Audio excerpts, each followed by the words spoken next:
ఓం నమో నారాయణాయ. ఓం నమశివాయ. శ్రీమాత్రే నమ. అరచేతిలో అదృష్టాన్ని చెప్పేటువంటి లక్షణం, దాని రీత్యా తెలుసుకోవలసినటువంటి విశేషాంశాలు కోకొల్లలుగా ఉన్నాయి. ఇవి తెలుసుకోవటం వలన ఇలా జరగచ్చేమో అని ముందుగానే జాగ్రత్త పడేటువంటి సూచనలు అససాముద్రికం వలన మనం తెలుసుకోవచ్చు. ఉదాహరణకి హస్తంలో మనం గ్రహించాల్సింది ముఖ్యంగా ఆయుద్ధాయ రేఖ. ఆయుద్ధాయ రేఖ గనక సరిగా గనక లేకపోతే ఆయుష్ను పెంచేటువంటి విధి విధాన రీత్యా ఉన్నటువంటి మంత్రోచ్చరణలు ఆ వ్యక్తి గనక ఆచరించినట్లయితే తప్పనిసరిగా ఆయుద్ధాయ రేఖ పెరగడానికి ఆస్కారం ఉంది. దీనికి సహకరించేది యోగాశాస్త్రం.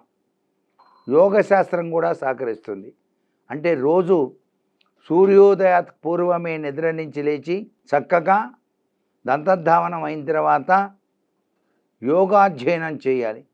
అంటే ఎక్సర్సైజెస్ చేయాలి.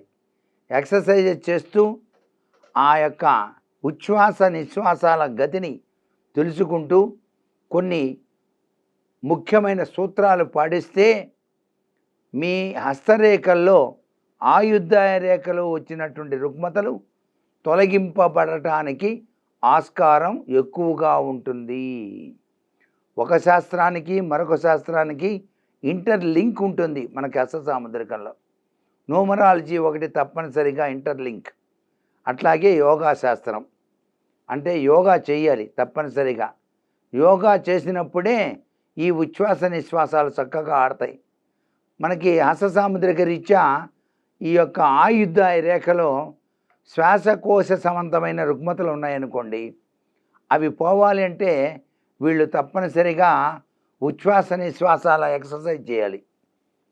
అలా కనుక చేసినట్లయితే ఆ యొక్క గుండె పట్టడం లాంటి సంఘటనల నుంచి బయటపడి ఆయుష్ పెంచుకోవడానికి ఆస్కారం అత్యధికంగా ఉంటుందన్నమాట. అలాగే పిక్కలు పట్టడం, పిక్కలు పడుతున్నాయి. అససాముద్రిక రీత్యా ఆయుష్ రేఖలో ఇంటూ మార్కు కనుక ఉంటే యూరిక్ ట్రబుల్స్ ఎక్కువగా ఉంటాయి. యూరిక్ శాతం అంటారు, యూరిక్ యాసిడ్. ఆ యూరిక్ యాసిడ్ శాతం ఎక్కువగా ఉన్నప్పుడు పిక్కలు బట్టి అనుకుంటుంటారు.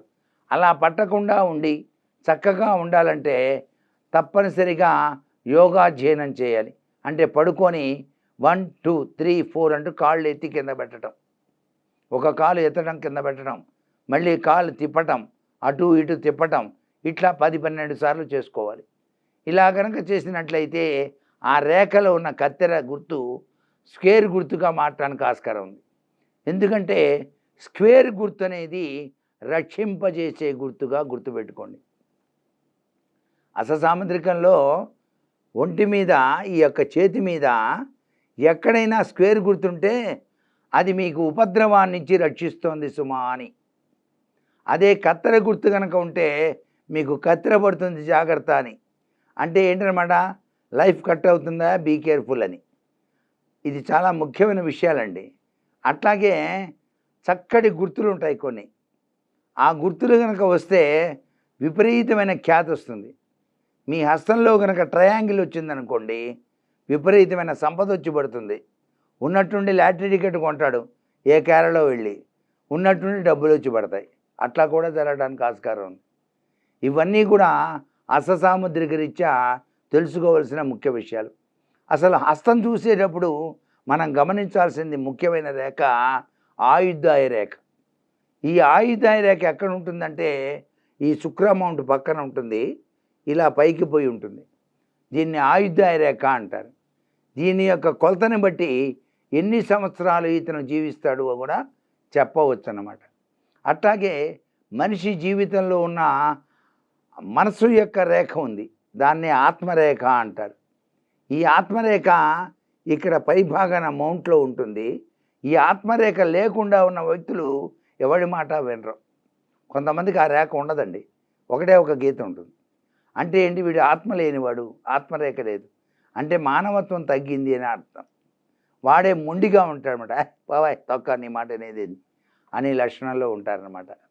ఇది హస్తసాముద్రికల్లో గుర్తిరగాల్సిన ముఖ్యమైన సూత్ర ప్రాతిపదికలు